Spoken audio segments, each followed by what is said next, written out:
Dhaka premier division cricket league DPL এর শেষ ম্যাচে রীতিমতো ব্যাটিং তাণ্ডব চালিয়েছেন সৌম্য সরকার।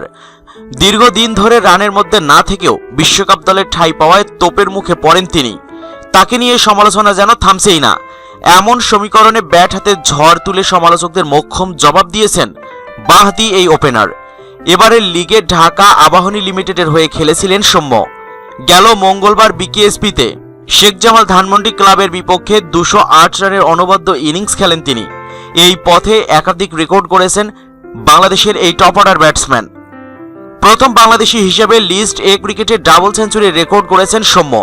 153 বলে 14টি 4 এবং 16টি ছক্কায় 208 রানের মহাকাব্যিক ইনিংস খেলেন তিনি। তার মারা 16টি ছক্কা বাংলাদেশের লিস্ট এ ক্রিকেটের এক ইনিংসের সর্বোচ্চ ছক্কারও রেকর্ড।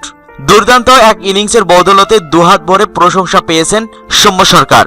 তার রেকর্ডময় দিনে দলের শিরোপা জয় নিশ্চিত হয়েছে।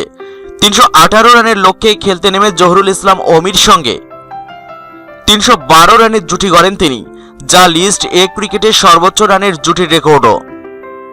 জহুরুল ইসলাম অমির 3 অঙ্কের ম্যাজিক ফিগার স্পর্শ করে থামলেও আবাহনীর জয় নিশ্চিত করে বিজয়ীর বেশে মাঠ ছাড়েন সৌম্য সরকার। এরপর থেকেই প্রশংসার জোয়ারে ভাসছেন সৌম্য। তার ব্যাটিংয়ের প্রতি তাৎক্ষণিক মুগ্ধতার কথা জানিয়েছে ক্রিকেটের সর্বোচ্চ নিয়ন্ত্রক সংস্থা আইসিসি। পরপরই তাকে প্রশংসায় ভাসিয়েছে ভারতের জনপ্রিয় ক্রিকেট বিষয়ক ওয়েবসাইট ESPN ক্রিকইনফো।